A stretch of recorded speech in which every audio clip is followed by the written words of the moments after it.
বন্ধুরা একটু ঘুমাইছিলাম, অনেক হাওয়া, এই হাওয়ার কারণে উঠে আসলাম। বাড়ির পিছন সাইডে আবার কাপড় শুকাইতে দিছি, কাপড়গুলো পড়ে গেছে।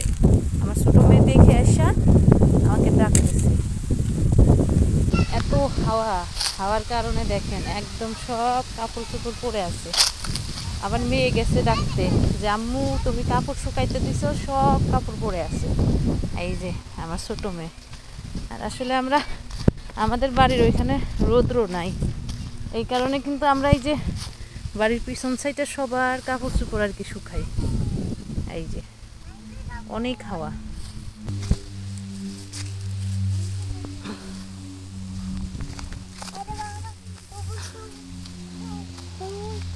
দাও আমাকে দাও, আমাকে দাও, তুমি আমাকে দাও, কাপড়গুলো দাও, দাও দাও।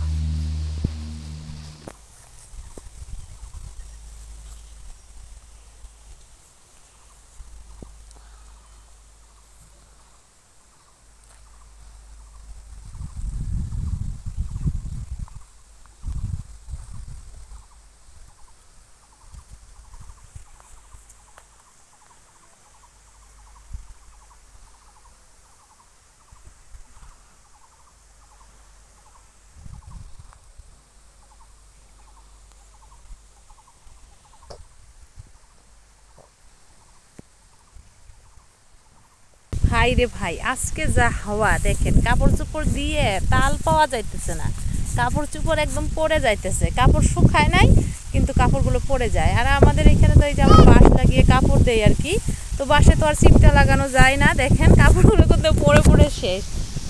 কাণ্ড দেখেন আমার মেয়ের, কাপড়গুলো নিতেছে, কারণ কাপড়গুলো রাখাই যাইতেছে না এখানে। কাপড়গুলো নিয়ে এখন বাসায় যাইতে হবে, আর উপায় নাই। দেখেন হাওয়াতে একদম সব কাপড় চোপড় পড়ে যায়, সব কাপড় শুকাবো কিভাবে? এই দেখেন পড়ে আছে, আজকে অনেক পরিমাণ হাওয়া। কাপড়গুলো নিয়ে নিলাম, এখন আমরা বাসায় যাইতেছি। আমার মেয়ে দেখেন বলতেছে আমি কাপড় নিব আম্মা, তুমি কাপড় নিবা না?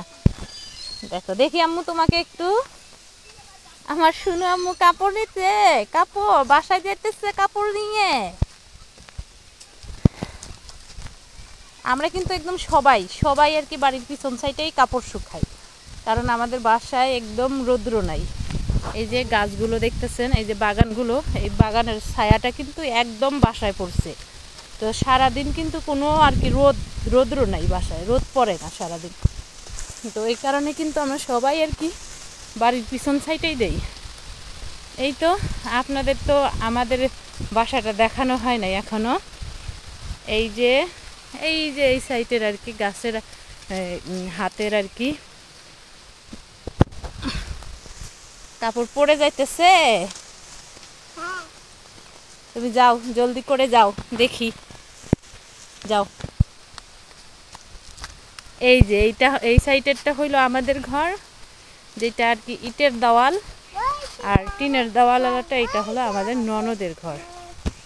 তো আজকের ভিডিওটা এখান থেকে, সবাই ভালো থাকবেন, সুস্থ থাকবেন, আল্লাহ হাফেজ।